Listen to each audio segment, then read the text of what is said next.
Fala pessoal, tudo tranquilo com vocês? Então, dando sequência a mais um vídeo sobre assuntos práticos para o plantão. E dessa vez eu trouxe um tema muito relevante que é a infecção do trato urinário. Certo? Eu não me recordo de nenhum plantão que eu tenha feito em pronto atendimento e não tenha atendido pelo menos um paciente com infecção do trato urinário. É uma doença muito relevante, é simples e fácil de tratar, mas tem alguns casos especiais, alguns macetes práticos que eu quero reforçar bem com vocês para que vocês dominem 100% esse tema. Certo, pessoal? Então te acomoda, pega teu cafezinho e a gente já vai começar. Beleza, pessoal. Então, infecção do trato urinário.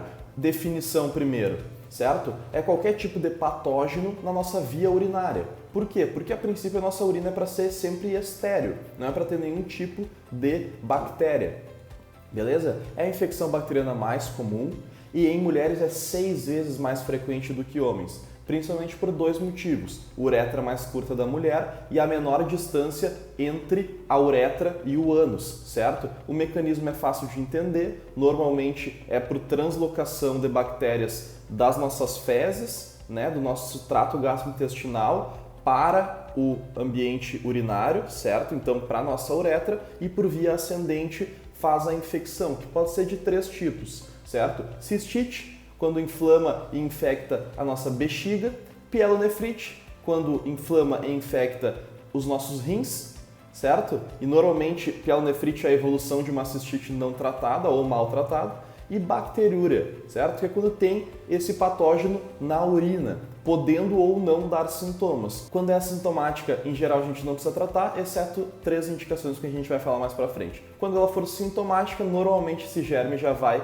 ter acometido pelo menos a bexiga. Então vai ser uma cistite ou depois uma pielonefrite. Certo, pessoal? Então, essa é a introdução para vocês. Então, grupos de risco é basicamente tudo que de alguma forma vai promover estase de urina.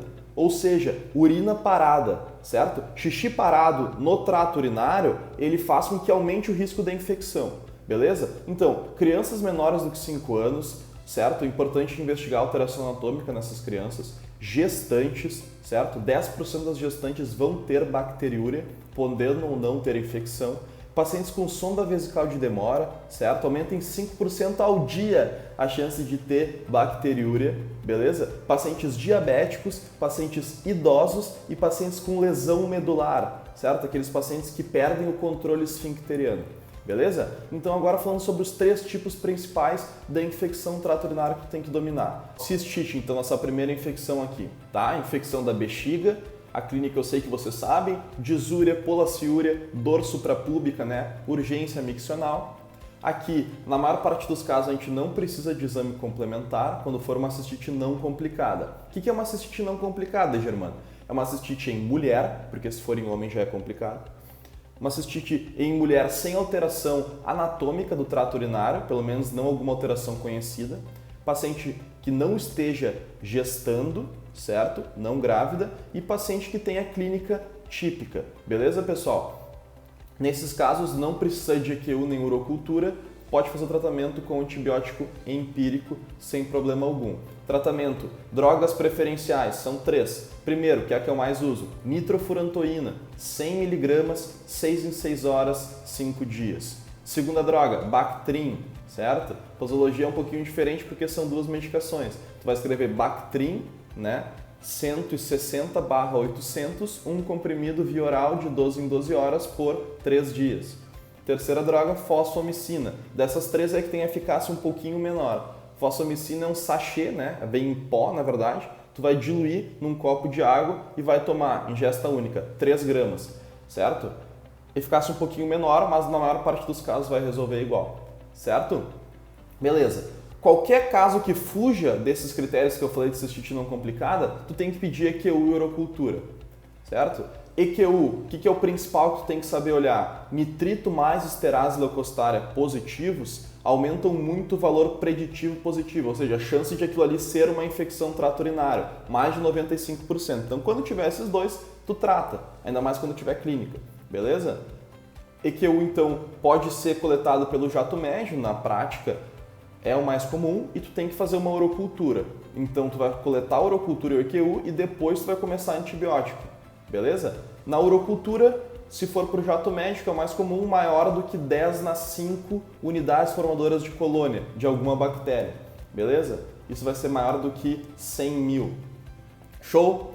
Bacteriúria assintomática, beleza? Quando que a gente trata? Quase nunca. Quando que a gente trata, então? 4 indicações: gestantes, pacientes transplantados, pacientes neutropênicos, que os neutrófilos estão abaixo de 1.500, certo? E pacientes pré-procedimento urológico. E qual que é a lógica disso? Bom, pré-procedimento fácil de entender. Mesmo que tenha uma bacteriúria, uma bactéria apenas na urina, tu pode levar essa bactéria para o teu sistema trato urinário mais superior quando tu for fazer esse procedimento urológico. Qual que é a lógica? Bom, pré-procedimento urológico tu pode favorecer a ascensão dessas bactérias, né? Porque tu está invadindo o trato urinário, sendo que tu já tem bactéria na urina, então tu favorece muito o risco de cistite ou pielonefrite.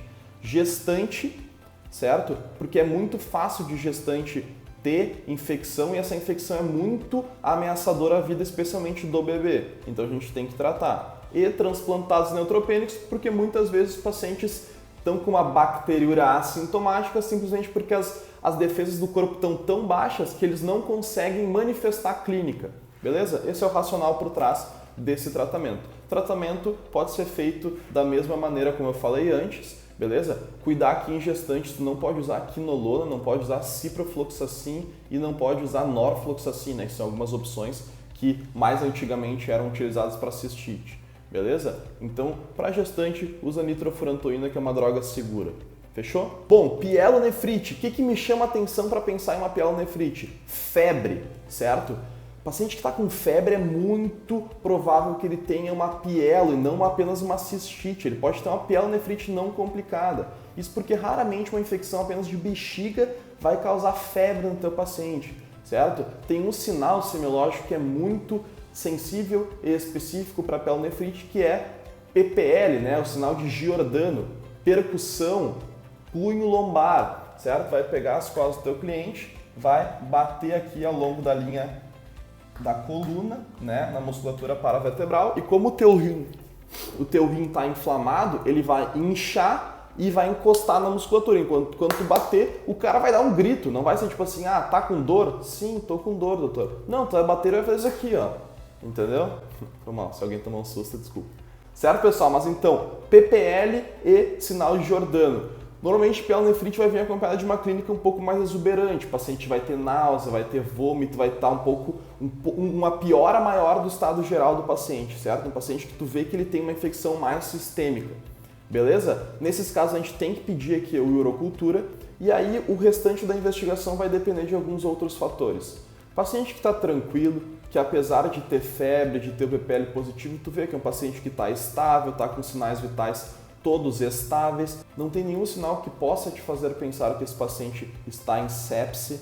Bom, esses pacientes, tu pode começar o tratamento empírico, faça a primeira dose, essa é uma dica legal, faça a primeira dose do antibiótico EV, se possível, certo? E nesse caso vai ser ciprofloxacin, o antibiótico da escolha. Faz cipro 400 mg, dose de ataque na emergência, certo? Depois disso, tu vai dar ciprofloxacin 500, né? Cuida que na dose EV é 400, na dose VO é 500. E tu vai dar para casa cipro 500 mg, certo? Uma quinolona, de 12 em 12 horas por 7 a 14 dias. Normalmente 7 dias para pielonefrite não complicada eu consigo tratar tranquilo. Beleza, pessoal? Lembrar de orientar o teu paciente que caso ele persista com sintomas por mais de 72 horas, popular 3 dias, ele tem que retornar ao hospital para uma avaliação. Certo? Qual que é a principal complicação de pielonefrite? É abscesso renal. É essa infecção formar uma loja difusa ali ao lado do teu rim e normalmente vai precisar ser drenado. E os outros casos? Bom, paciente que está séptico, certo? Lembrar, como é que eu desconfio de sepse? Paciente hipotenso, paciente que tem alteração do neurológico, paciente que está um pouco mais confuso, ou paciente que está taquipneico, né? São os critérios do Quick-Solver. Só um parênteses aqui. Homens, a gente também tem que investigar mais, porque não é comum um homem fazer pielonefrite, beleza? E pacientes daqueles grupos de risco que a gente falou. O que são grupos de risco? Assim, ó, de uma maneira geral, são aqueles mesmos pacientes que a gente tem que tratar a bacteriúria sintomática, para tu te lembrar, tá? Então, paciente transplantado, paciente neutropênico, gestante, certo? E, além disso, pacientes com muitas comorbidades. Paciente que é diabético, que tem insuficiência cardíaca, que tem hipertensão, que tem alguma outra neoplasia, beleza? Esses pacientes a gente tem que dar uma atenção maior. Nesse tipo de paciente, a gente tem que pedir mais exames, a gente tem que pedir uma hemocultura, pelo menos, para ver se é só uma infecção localizada ou se ela já se disseminou para a corrente sanguínea. A gente tem que fazer antibiótico necessariamente endovenoso, certo? A gente pode usar o mesmo ciprofloxacin se tiver numa UPA, certo? Se estiver num hospital, aí de acordo com a flora do hospital, uma cipro é uma medicação que tu pode começar. Outra opção também, além de cipro, é ceftriaxone, uma cefalosporina de terceira geração. Faz ali 1 a 2 gramas por dia, né? Tu pode fazer 1 grama de 12 em 12. E além de hemocultura e antibiótico endovenoso, tem que pedir laboratorial geral, especialmente para ver a função do rim. E tu tem que pedir um ultrassom de via urinária, certo? Para ver se não tem nenhuma complicação ou obstrução anatômica nesses pacientes. Com isso a gente fecha e tu domina bem. Lembra principalmente que a maior parte dos casos vai ser cistite não complicada ou pielonefrite não complicada. Dificilmente tu vai pegar uma pielonefrite, mas se tu pegar, tem que saber tratar, certo? Nem preciso te dizer que esses pacientes com pielonefrite complicada têm que serem internados, certo? Não é para tu ficar tratando numa UPA, beleza? E por fim, eu coloquei aqui alguns casos especiais que eu acho interessante que tu tenha em mente, porque são casos que às vezes nos complicam um pouco na prática, beleza? Homens, então, pessoal. Infecção no trato urinário em homem não é comum, porque a uretra é muito comprida, então é muito difícil que um micro-organismo ascenda pela uretra e faça algum tipo de infecção. Normalmente, se tu tiver, vai ser em homens com mais de 50 anos e com algum problema de próstata, tá?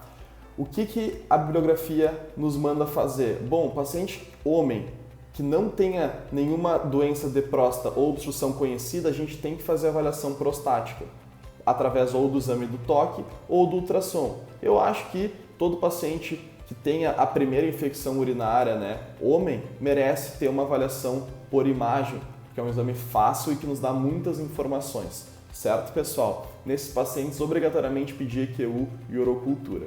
Gestantes, bom, a gente já falou, né, sobre como que faz o tratamento em gestante, só uma observação, tratamento sempre por 7 dias em gestante. E idealmente fazer um EQU e uma urocultura antes do tratamento e uma urocultura pelo menos depois, para a gente controlar para ver se tratou bem, certo? Lembrar que aumenta muito o risco de nascimento prematuro e até de morte fetal quando a gente tem uma infecção não tratada, beleza? E por fim, lembrar de novo, paciente que não melhora em 72 horas, especialmente paciente que faz febre, sempre tem em mente abscesso renal, certo? E aí é obrigatório fazer uma imagem, um ultrassom ou uma tomografia. E por fim, pessoal, paciente que usa sonda vesical de demora domiciliar, né, cronicamente, o que eu faço? Se o paciente tiver bacteriúria assintomática, tu tira a sonda e repete EQU e urocultura em 48 horas. Se ele tiver clínica, certo? Tu vai tirar a sonda dele, EQU e uro, certo? Tratamento empírico com antibiótico e depois disso tu vai ter que coletar uma nova urocultura quando tu terminar o teu tratamento. Beleza? Pode trocar a sonda. Tira a sonda, coleta EQU e urocultura, começa antibiótico, coloca uma nova sonda e repete exames em 48 horas ou no final do tratamento. Beleza, pessoal? Espero que isso tenha sido de grande valia para vocês. Eu mesmo aprendi várias informações muito interessantes que complementaram o conhecimento que eu já tinha em infecção do trato urinário. Eu sei que é uma doença simples, mas eu espero que agora vocês estejam ainda mais seguros para tratar, beleza? Não deixe de nos seguir nas nossas redes sociais, beleza? Sinapse Educação Médica com conteúdo diário lá para vocês. A gente se vê na próxima semana e tchau!